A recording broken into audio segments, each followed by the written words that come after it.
Buongiorno, i titoli. Bimba morta per difterite e genitori che non l'avevano vaccinata, indagati per omicidio colposo. Mercoledì l'autopsia sul corpo della piccola, positivo alla malattia anche il cugino. La procura dei minori dispone i controlli nelle scuole. A Siracusa ha trovato dietro una siepe un fucile a canne mozze che potrebbe essere l'arma utilizzata nel duplice tentato omicidio di padre e figlio a bordo di una moto a un semaforo il 13 di agosto, fermato un 32enne. Controesodo, lunghe file ai caselli autostradali in questo fine agosto, la rabbia degli automobilisti che fanno i conti con il caro carburante. A Niscemi torna la paura per la nuova crepa di 60 metri a pochi passi dalla frana che a gennaio ha devastato il versante sud del centro abitato. A Messina vanno avanti le indagini sul furto dei dipinti di Antonello. Gli investigatori non escludono che le opere possano aver trovato una via di fuga nei paesi dell'Est Europa. A Torre Salsa, tra Siculiana e Montallegro nell'Agrigentino, fra la folla di bagnanti, la tartaruga Carretta, dopo le cure, torna libera in mare. Calcio, Palermo e Catania all'esordio in campionato, in B Rosanero contro la Juve Stabia al Barbero, in C al Catania al Massimino contro l'Inter Under 23.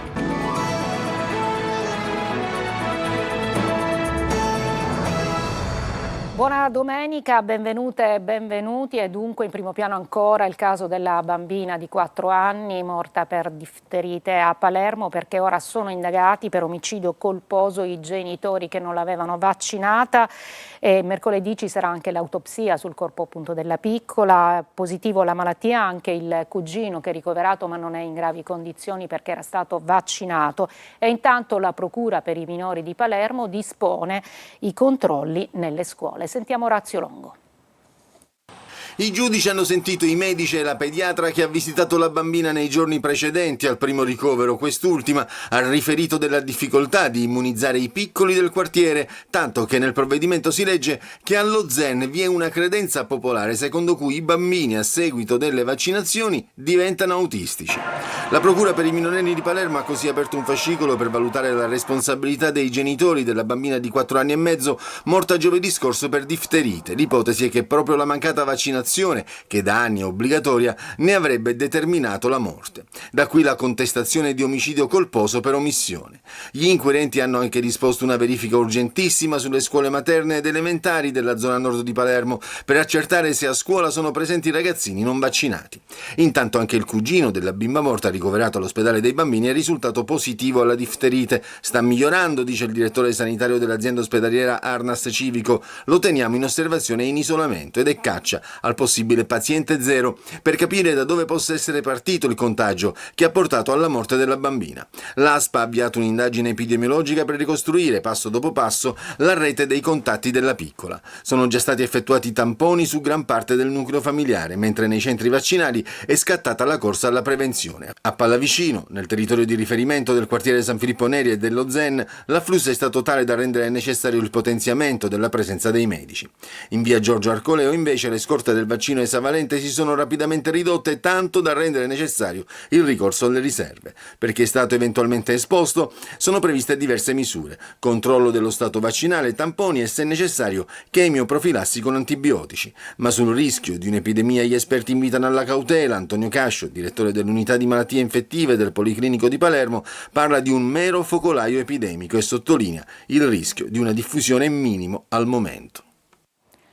A Siracusa la polizia ha trovato nascosto dietro una siepe all'interno di un appezzamento di terreno un fucile a canne mozze. L'arma potrebbe essere stata utilizzata nel duplice tentato omicidio avvenuto in via von Platen il 13 di agosto. Nei giorni scorsi il fermo di un 32enne siracusano, presunto responsabile dell'agguato su 2 persone, padre e figlio, a bordo di un Ape Calessino. In corso gli accertamenti tecnici per verificare se l'arma sia quella utilizzata per compiere l'agguato. Adesso a Catania, dove un'auto rubata, una richiesta di denaro per poterla riavere e l'appuntamento fissato per la consegna dei soldi è il cosiddetto cavallo di ritorno, che ha portato all'arresto di un incensurato fermato dai carabinieri mentre andava a riscuotere la somma richiesta. Decisiva la denuncia della giovane vittima del furto, che ha denunciato ai carabinieri e raccontato di aver ricevuto una richiesta di 600 euro per aver restituita la propria auto. Ci occupiamo di controesodo tra chi parte e chi rientra dalle ferie, lunghe file ai caselli autostradali anche appunto in questa fine agosto, mentre i costi per la vacanza o per il ritorno a casa lievitano a causa dei prezzi dei carburanti schizzati alle stelle. Orazio Longo. Lentamente si muove, avrebbe scritto forse Pablo Neruda, se avesse conosciuto le lunghe file al casello di San Gregorio a Catania ad ogni weekend di agosto come questo.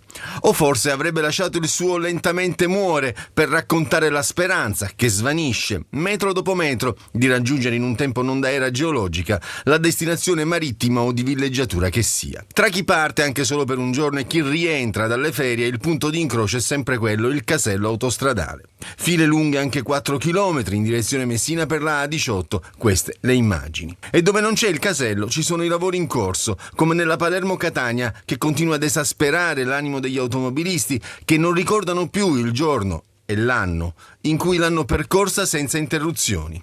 Un animo già segnato dall'impennata del costo dei carburanti. Il diesel self è ormai sopra i 2 euro al litro ovunque. Quanto le è costato oggi il pieno? 128 euro rispetto ai 110 Di una volta. di una volta. Sì. Questo vi scoraggia un po' a prendere l'auto? Ma chi la prende per necessità, come me che lo faccio molto spesso per lavoro, è essenziale, non si può non farlo. Siamo passati da 1,6 del gasolio di qualche mese fa, ante Iran, ai 2,10, 2,15, anzi. Qui il prezzo è leggermente più basso, ma in autostrada è proibitivo. Ma la stangata non penalizza solo gli italiani, 150 euro per fare il pieno, la cifra sborsata da questo turista francese in vacanza con la famiglia. It's very expensive. Troppo costoso, dice. Stop the war. E ci sono anche lunghe code, come ormai quasi da tradizione, di automobili a Messina, proprio agli imbarchi. Sentiamo Ilaria Mangano. È partito ieri il primo weekend del controesodo e Messina torna a essere uno dei punti più delicati per chi lascia la Sicilia. Le immagini mostrano le lunghe code degli automobilisti diretti agli imbarcaderi della Rada San Francesco. Il serpentone, partito da Viale della Libertà, si è spinto oltre Viale Boccetta, arrivando sino a Piazza Unione Europea davanti a Palazzo Zanca. Una situazione complessa soprattutto per chi era diretto ai traghetti, ma che non ha paralizzato la circolazione in città. Una decina di pattuglie della Polizia Municipale, coordinate dal comandante Giovanni Giardina, sono state impiegate nei punti più delicati della viabilità, proprio per garantire il regolare scorrimento del traffico e impedire che le code agli imbarchi si ripercuotessero sul resto della città. Incrementate anche le corse dei traghetti, sia tra i mestieri che negli altri approdi cittadini. Ieri il dispositivo della Polizia Municipale è rimasto operativo sino alle 20. Agli imbarchi della Caronte la situazione però resta complessa. E tra gli automobilisti in coda non manca qualche battuta per stemperare l'attesa.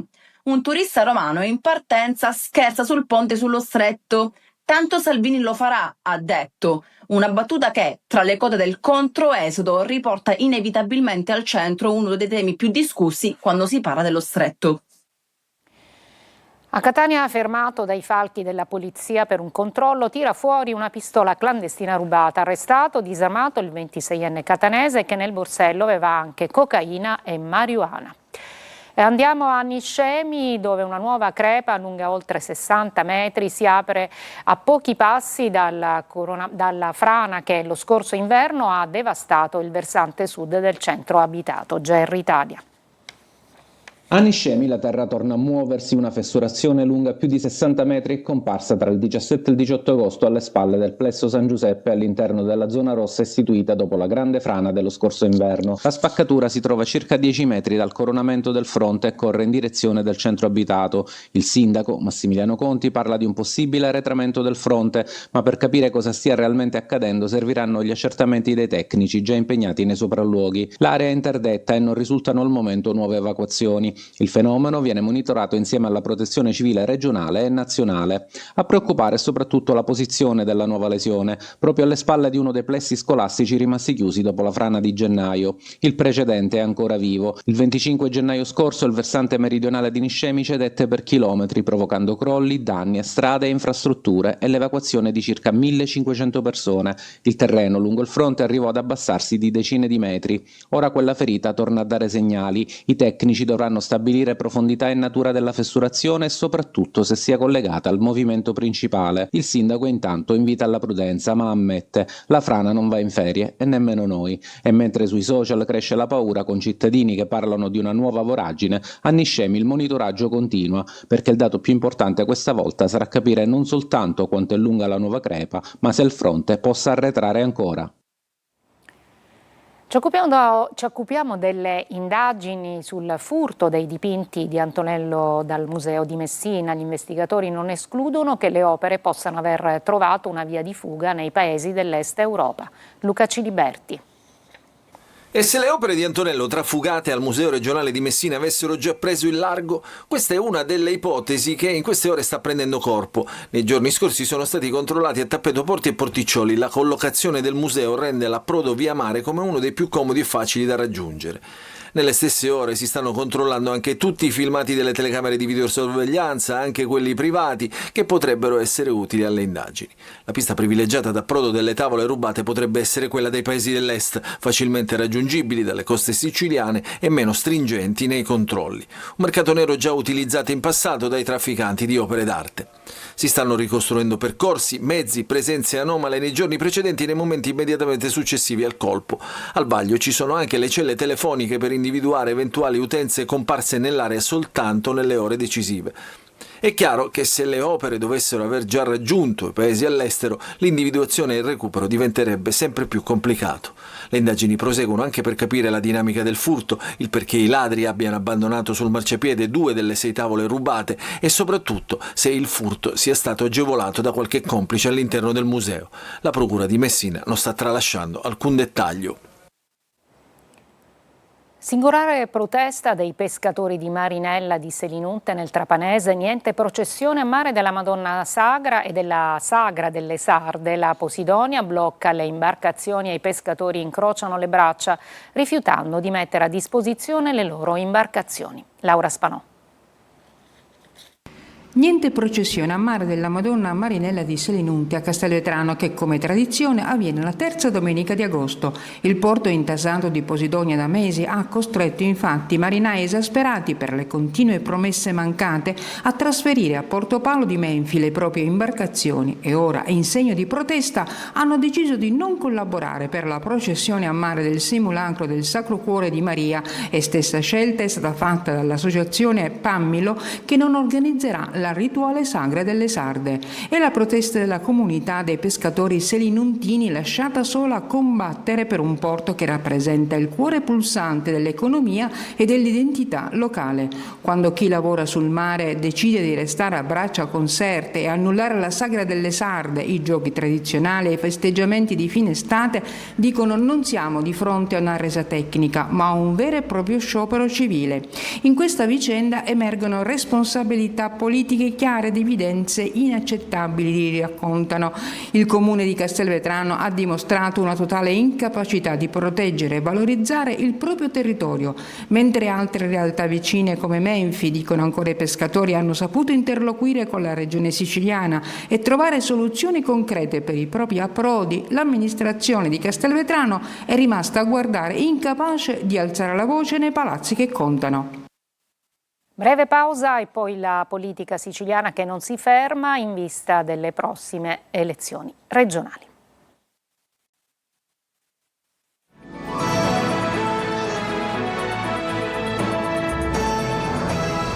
La politica siciliana non va in ferie, entrambe le coalizioni ragionano con l'obiettivo di farsi trovare pronte per la scadenza delle prossime regionali. Luca Ciliberti.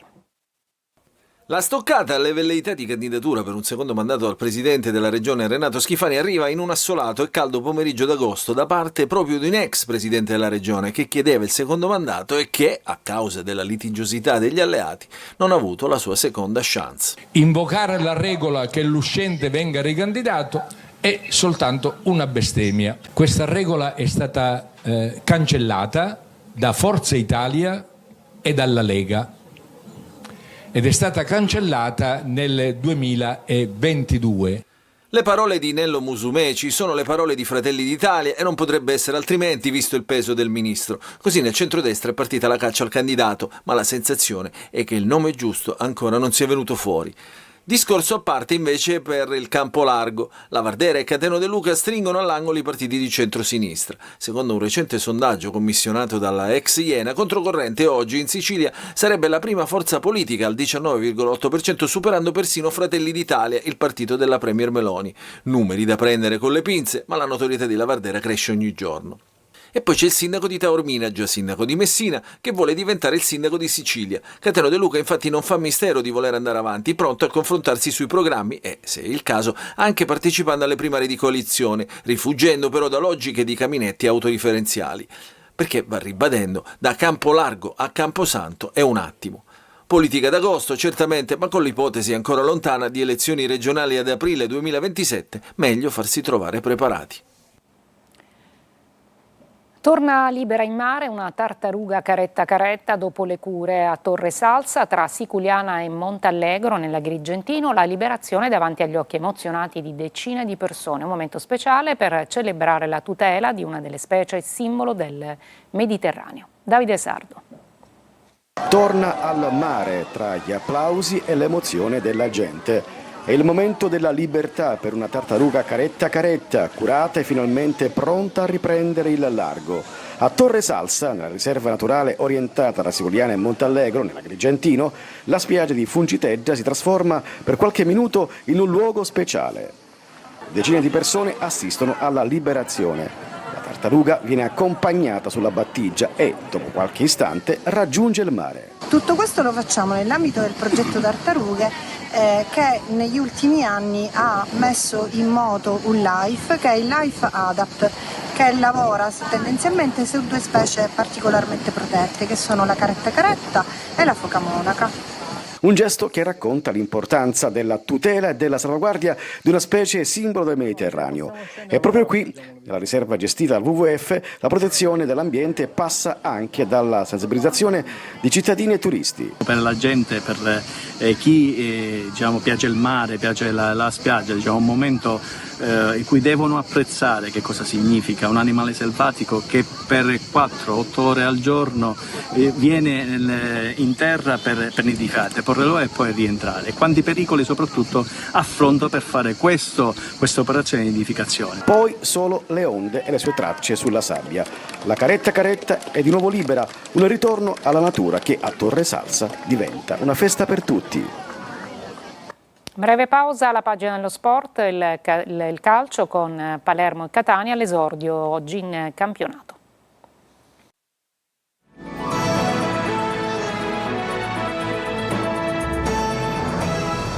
Esordio in campionato stasera per il Palermo che al Barbera affronterà la Juve Stabia. Inzaghi ha pochi dubbi di formazione. Marco Gullà. Il Palermo vuole iniziare nel miglior modo possibile stasera al Barbera nella prima di Serie B contro la Juve Stabia. L'obiettivo è quello di mandare già un segnale chiaro al campionato. Per il mercato che il club rosanero ha fatto, una mancata promozione in Serie A sarebbe un fallimento totale. Il Palermo è chiamato a vincere, non ci sono più alibi. Le basi sono solide, per cui dobbiamo far sì che tutto questo sia un vantaggio. Però è chiaro che da domani si parte a 0 vittorie, a 0 punti, i 72 punti dello scorso anno, che sono un traguardo importantissimo per la Serie B, vanno dimenticati, perché ormai il campionato di Serie B è cambiato completamente, le retrocesse sono squadre di Serie A più forti che giocano in B.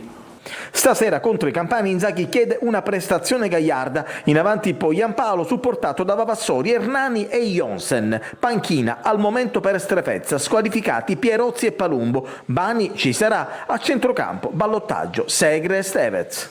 Sono sicuro che domani sarà più difficile che con Lecce, senza ombra di dubbio, perché è chiaro che quando affronti una partita contro una squadra di Serie A con uno stadio del genere hai poco da perdere e tutto da guadagnare. Domani sappiamo già, la Juve Stabia quello che ci è costato lo scorso campionato, sappiamo dove è arrivata la Juve Stabia l'anno scorso, sappiamo che se non affronteremo la partita nel modo giusto, insomma, rischieremo. Però io penso che ormai questa squadra abbia raggiunto, e mi auguro, una maturità tale che ci faccia capire che domani per vincerci vorrà come sempre il miglior Palermo. Fischio d'inizio stasera alle 21. Primo appuntamento in campionato anche per il Catania, che oggi al Massimino sarà contro l'Inter Under 23. La squadra di Longo punta subito a partire con una vittoria. In tribuna l'ultimo acquisto, Massimo Coda. Sentiamo Sergio Colosi. Ci sarà in tribuna anche l'ultimo colpo di mercato, l'attaccante Massimo Coda, fresco di saluti alla Sampdoria per l'esordio in campionato del Catania al Massimino contro l'Inter Under 23. Un appuntamento molto atteso davanti al proprio pubblico per la rinnovata squadra rossa-azzurra con Emilio Longo in panchina. Oggi siamo in una condizione che dobbiamo preparare la partita contro l'Inter Under 23 e Massimo non sarà sicuramente della gara. Il tecnico sembra orientato a puntare in linea di massima sulla formazione vista in Coppa Italia tra Vicenza e Parma, con Rinaldi in porta, Donnarumma preferito a Masciangelo nella difesa a 4, a centrocampo Corbari, Guaini e Gimenez, in attacco Cicerelli, Leonardi e Liguori. L'Inter è una squadra che bisogna prendere con le molle, perché abbiamo visto 2 partite, ci sono molti calciatori che all'interno del percorso di crescita saranno calciatori che vedremo nelle massime categorie. Gente di gamba, strutturata, ovviamente selezionata, allenato da un allenatore vincente e soprattutto pragmatico per la categoria, quindi dobbiamo fare attenzione, però noi siamo il Catania, mi piacerebbe che in questa sala stampa spesso analizzassimo più noi che gli altri. Risentimento muscolare per Lunetta. Sul mercato il prossimo obiettivo è rinforzare il centrocampo, seguiti Torrasi e Caligara. È tutto per questa edizione, la prossima alle 14. Grazie per l'ascolto e buona domenica.